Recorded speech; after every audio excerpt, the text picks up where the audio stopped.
ஜோதிட கலையை எனக்கு கற்றுத்தந்த அத்தனை குருமார்களுக்கு நான் முதல்ல வணக்கத்தினே தெரிவிக்கிறேன்.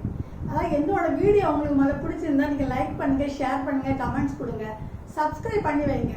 அப்போ பக்கத்தில் இருக்க பெல் பட்டனை நீங்கள் கிளிக் பண்ணால் தான் நான் போடக்கூடிய ஒவ்வொரு வீடியோவும் உங்களுக்கு ஆட்டோமேட்டிக்காக வந்துகிட்டே இருக்கும். ஓகேங்களா?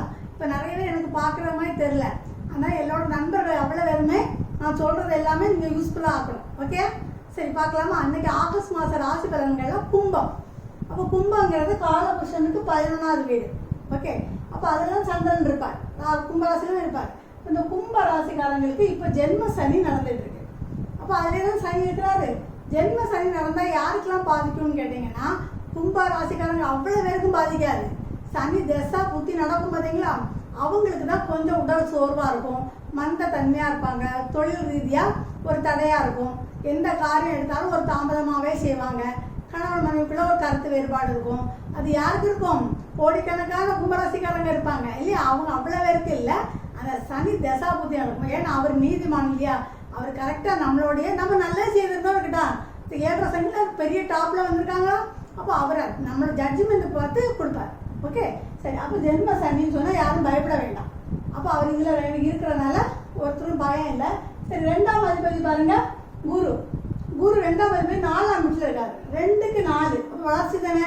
அப்புறம் 4ஆம் இடத்துல இருக்கும்போது குரு 4ஆம் இடத்துல இருந்தாலே, ஒரு ஜாதகத்தில் குரு 4ல் இருந்தாலே நீங்கள் பார்த்த உடனே சொல்லிடலாம், இவன் மனசாட்சி உள்ளவன், நல்ல மனம் உள்ளவன், குணம் உள்ளவன் சொல்லி நம்ம கண்டுபிடிச்சிடலாம்.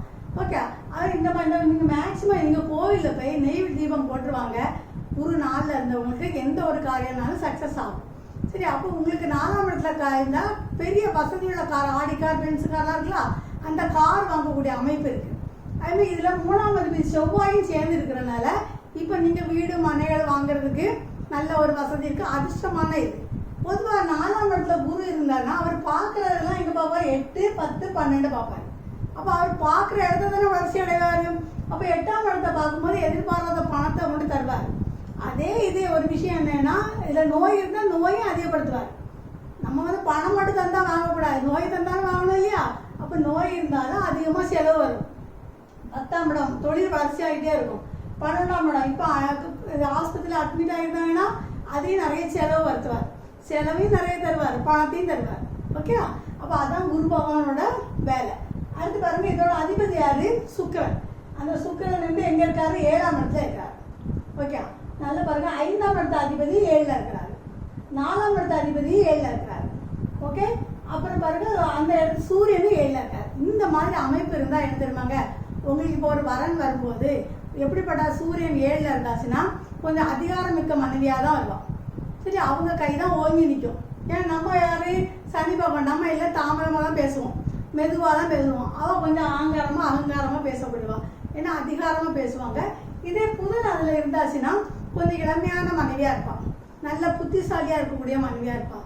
அதே 4ஆம் இடத்த அதிபதி சுக்கிரன் அதில் இருக்கிறனால நிறைய கொண்டு வரக்கூடிய, நிறைய வரலட்சணம் நிறைய கொண்டு வரக்கூடிய மனைவியாக இருப்பான்.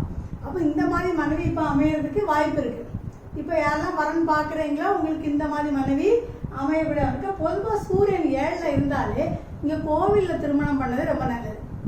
அந்த மாதிரி செய்து பாருங்கள், ரொம்ப நல்லாயிருக்கும். ஓகே, அப்புறம் பார்த்தீங்கன்னா செவ்வாய் வந்து 3, 10க்கு அதிபதி 4ல் இருக்கிறார். அப்புறம் இந்த மாதிரி இருக்கும்போது நீங்கள் இப்போ மேக்சிமம் நீங்கள் கும்பராசிக்காரங்க பிள்ளைங்க படிக்கக்கூடிய பிள்ளைகளுக்கு ஏரோநாட்டிக் எடுக்கலாம், எம்சிஏ எடுத்து படிக்கலாம். ஓகே, இல்லை சிவில் எடுத்து படிக்கலாம். இந்த மாதிரி குரூப் எடுத்து, ஏன்னா இப்போ எல்லோரும் நீங்கள் டிகிரி பார்க்குறீங்களா, இந்த மாதிரி குரூப் எடுத்து நீங்கள் படித்தாச்சுன்னா உங்களுக்கு சக்ஸஸ்ஃபுல் ஆகும். ஓகே, அப்புறம் பாருங்கள், கும்பராசிக்கு 6ஆம் இடம் தான் சந்திரன் வீடு. சந்திரன் 6ஆம் இடம் கடகம். அப்போ இது நீர் ராசி, மேக்சிமம் நீர் சம்மந்தப்பட்ட நோய் தான் வரும், கடன் அதிகமாக வரும். அதனால் கடன் வாங்காமல் இருக்கிறது நல்லது. ஏன்னா குரு வந்து கேது பார்க்கறதுனால கடன் அதிகமாக வர்றதுக்கு வாய்ப்பு இருக்குது. அதனால் கடன் அதிகமாக வாங்காதீங்க, நீர் சம்மந்தப்பட்ட நோய் வர்றதுக்கு வாய்ப்பு இருக்குது. ஓகேங்களா? சரி, நாளைக்கு வேறு சந்திப்போம். நன்றி, வணக்கம். அண்ட் இந்த வீடியோ உங்களுக்கு பிடிச்சிருந்துன்னா மறக்காமல் லைக் பட்டனை ப்ரெஸ் பண்ணிடுங்க. அண்ட் கூடவே இருக்க சப்ஸ்கிரைப் பட்டனையும் ப்ரெஸ் பண்ணிடுங்க.